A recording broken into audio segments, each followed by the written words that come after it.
Assalamualaikum warahmatullahi wabarakatuh. Bertemu lagi dengan saya Arga Sena dari channel Pegawai Jalanan.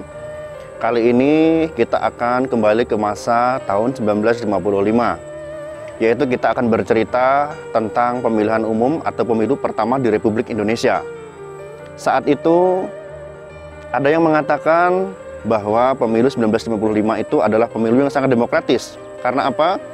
Karena tentara dan polisi boleh memilih ataupun boleh dipilih.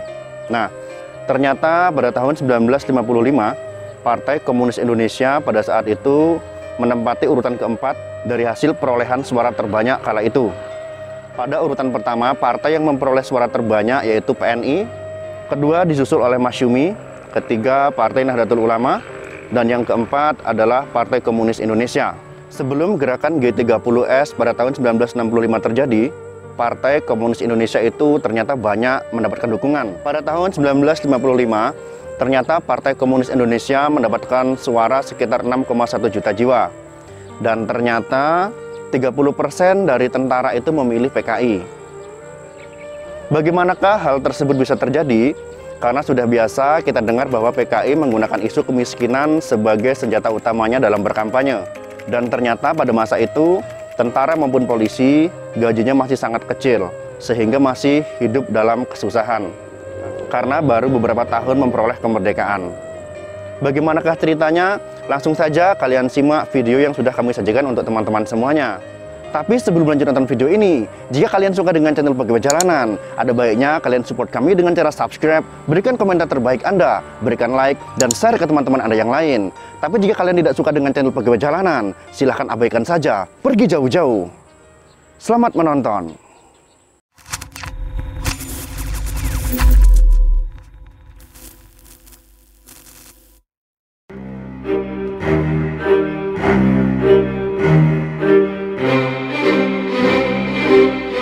Pemilu tahun 1955 memperbolehkan Kolonel Alex Everett Kawilarang, Panglima Tentara Siliwangi, dan bawahan-bawahannya ikut memilih.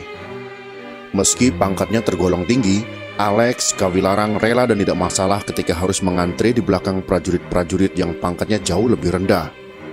Begitulah yang tertangkap dari foto di autobiografinya yang disusun oleh Ramadan KH. Alex Everett Kawilarang untuk Sang Merah Putih, tahun 1988, halaman 283.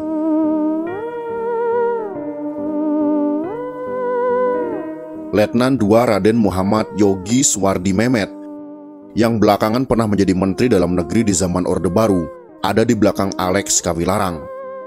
Orang yang berdiri mengantri di depan Yogi bukan perwira, tapi prajurit yang pangkatnya lebih rendah lagi.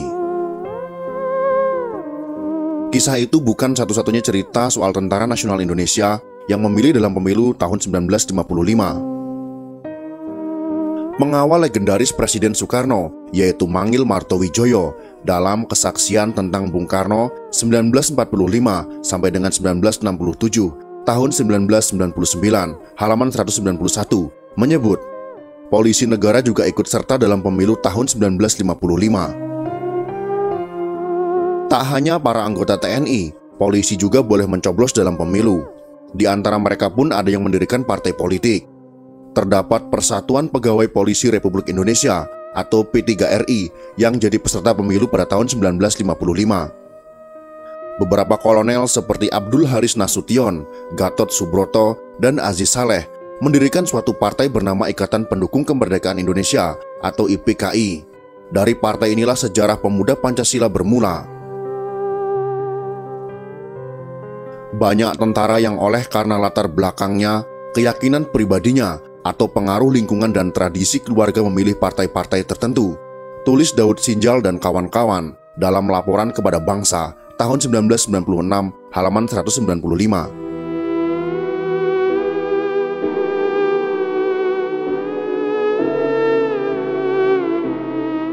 Partai yang populer di era tahun 1950-an itu adalah Partai Nasional Indonesia yang sudah berakar dari zaman kolonial. Lalu ada Masyumi yang merupakan gabungan organisasi Islam. Ada pula Partai Komunis Indonesia yang sangat populer di kalangan petani, buruh, dan kaum miskin. Masih menurut Daud Sinjal, Kala itu IPKI belum mengakar dan pendidikan politik tentara juga belum matang. Menurut Abdul Qadir, yang belakangan menjadi Sekretaris Jenderal Penerangan dan berpangkat terakhir Mayor Jenderal, kalau tentara ikut mencoblos maka akan terpecah-pecah. IPKI dan P3RI tidak sukses. IPKI cuma dapat 5 kursi parlemen. P3RI juga tidak lebih dari IPKI. Mangil menyebut, tidak ada seorang anggota polisi yang memaksa rakyat, menakut-nakuti rakyat untuk mencoblos tanda gambar P3RI. Dua partai itu tak semujur Partai Komunis Indonesia yang dinarasikan Orde Baru kerap berkampanye secara licik. Kemenangan PKI sebagai partai nomor 4 dalam perolehan suara adalah kejutan bagi para pembencinya.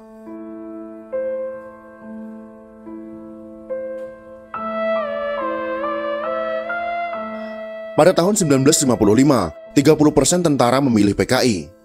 Kata Sumarsono dengan kagum dalam Revolusi Agustus, kesaksian seorang pelaku sejarah, tahun 2008 halaman 62. TNI yang waktu peristiwa Madiun baru menembaki kita, atau disuruh menembaki kita, tetapi warga TNI memberikan suara 30%. Bagi Sumarsono, pemilu tahun 1955 adalah pemilu demokratis, karena tentara diperbolehkan memilih. Sementara itu, Ahmadi Mustahal dalam Dari Gontor ke Pulau Buru, Memoir H. Ahmadi Mustahal tahun 2002 menyebut, intelnya militer Zulkifli Lubis banyak mengawasi prajurit dari hasil coblosan karena mereka tahu bahwa mayoritas angkatan darat nusuk PKI, halaman 143. Lubis mengatakan sendiri hal itu sambil khawatir. Mustahal berkesimpulan di lingkaran tentara pilihan itu tidaklah bebas dan rahasia. Saya sendiri memilih PKI, aku Mustahal, yang sejak lulus sekolah rakyat punya simpati dengan gerakan kiri sambil tetap memegang teguh ajaran Islam. Karena saya melihat waktu itu program partai ini populis, membela buruh, membela orang kecil yang diperlakukan sewenang-wenang. Banyak perwira angkatan darat tidak senang dengan keberhasilan PKI, dan yang paling memukul adalah banyaknya prajurit angkatan darat yang mencoblos PKI.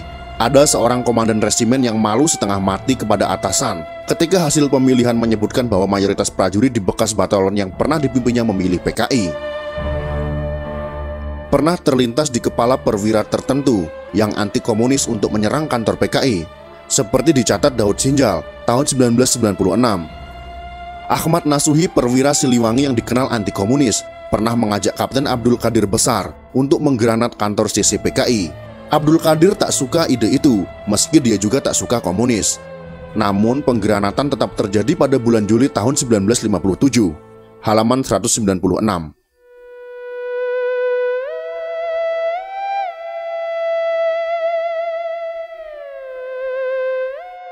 Pada dekade tahun 1950-an adalah masa penuh kemiskinan.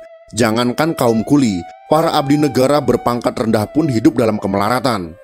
Mereka jadi sasaran empuk kampanye PKI. Seperti yang dirilis Harian Rakyat tanggal 28 September tahun 1955, PKI menyatakan, bagi para prajurit, polisi dan pegawai negeri lainnya, memilih PKI berarti jaminan hak-haknya terpenuhi dan perbaikan gaji. Jualan isu kemiskinan yang dilakukan PKI ternyata cukup manjur. Partai-partai zaman sekarang, meski benci minta ampun pada PKI, meniru cara-cara PKI demi mendapat simpati massa. Abdul Haris Nasution, yang sempat jadi pimpinan partai IPKI, tidak memilih terjun berlama-lama sebagai politikus partai. Dia kemudian diaktifkan kembali oleh Bung Karno sebagai Kepala Staf Angkatan Darat. Dan IPKI memang tidak punya masa depan sebagai partai besar. Tentu lebih baik menjadi pemimpin kaum bersenjata daripada jadi pemimpin partai kecil. Dengan menjadi KSAD, Nasution semakin kuat dan punya posisi tawar yang tinggi, bahkan di hadapan Soekarno. Setelah Orde Baru lahir, hak pilih tentara kemudian hilang.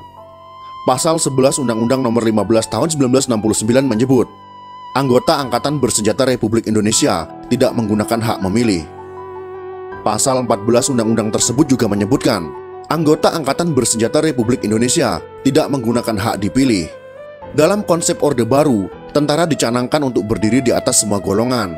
Pada kenyataannya, semua golongan yang dimaksud adalah golongan karya.